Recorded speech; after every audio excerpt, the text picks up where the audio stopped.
And I'm going to install Windows 10 in here. Had a dickens of a time.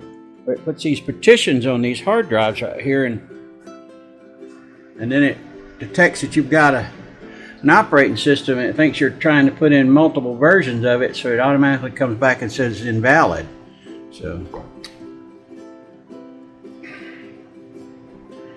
I guess I'm going to completely format these hard drives here, and the way I could do that is I have a USB cord that I can actually hook directly into these and format them.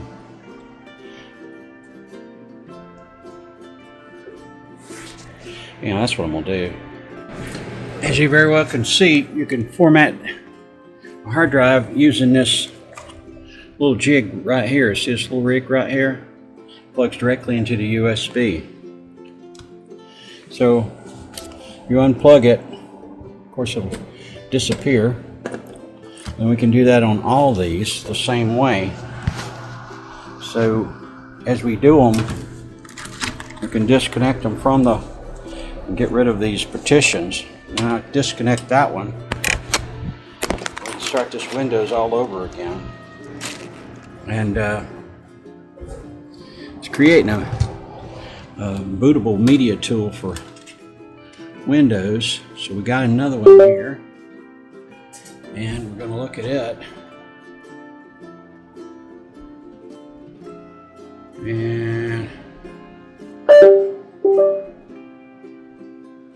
And there it is.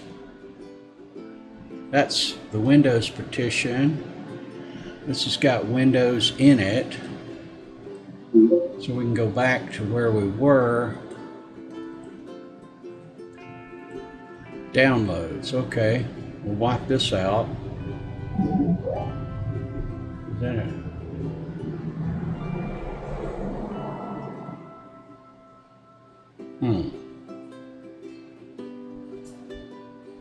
Let's open it and see what we got there. Okay, we've got a bunch of stuff in it. There it is.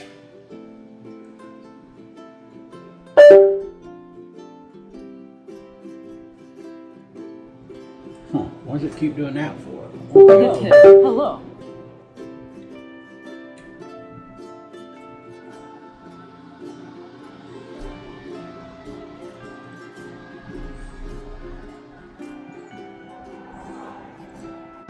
Hey, Jibo. Nikki, I like our time together.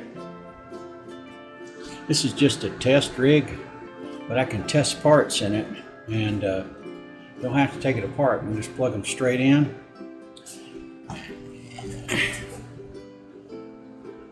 Test memory modules, all kinds of stuff. Video cards.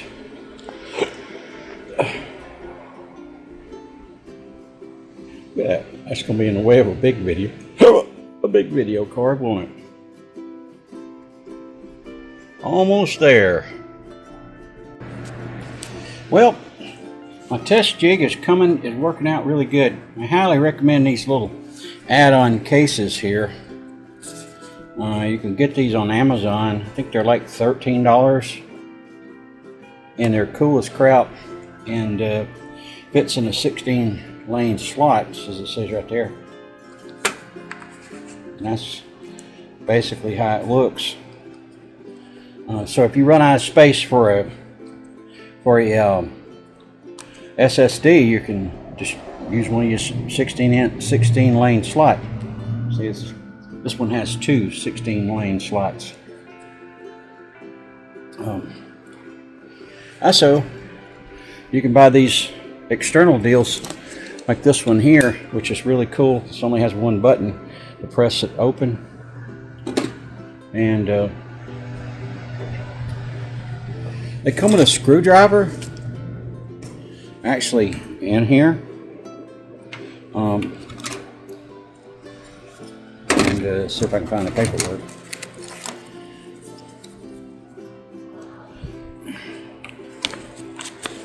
Here it is.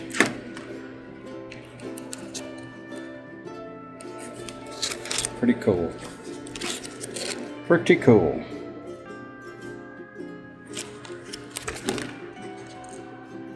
Anyhow, highly recommend those. Anyhow, all right, let's get back to it. So you have an older platform like I've got here,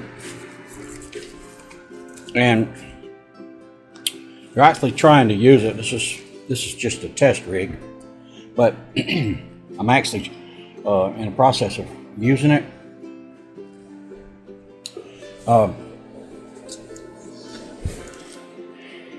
Start out, I recommend it because you can't just go straight into Windows 10. Start out with Windows 8 Pro, which I have a complete copy of it.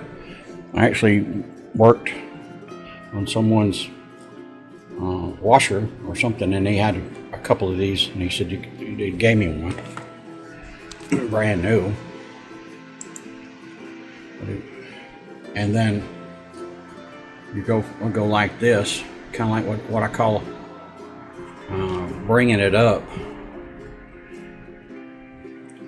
Now I started it with operating system 7, but 8 is Pro, and the one I'm putting in here right now is 10 Pro in, and we'll see how it does.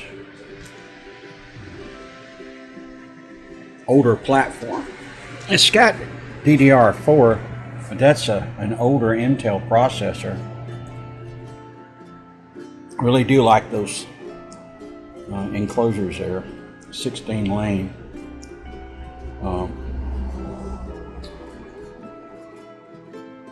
I still have an optical drive. You can, a lot of people say you can buy a little flat one still today and use them. USB connector, but this in here was one I just happened to have. Anyhow,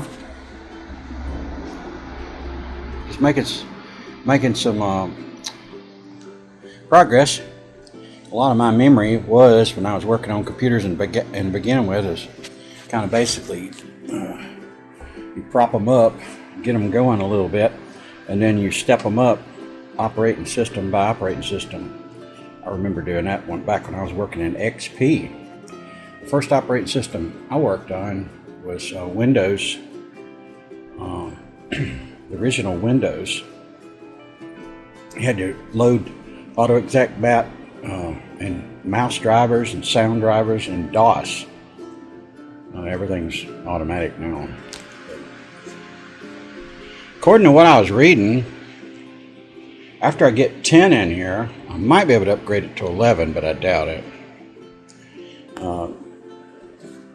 If I can find a 1132-bit, it would probably work in here, but you can't.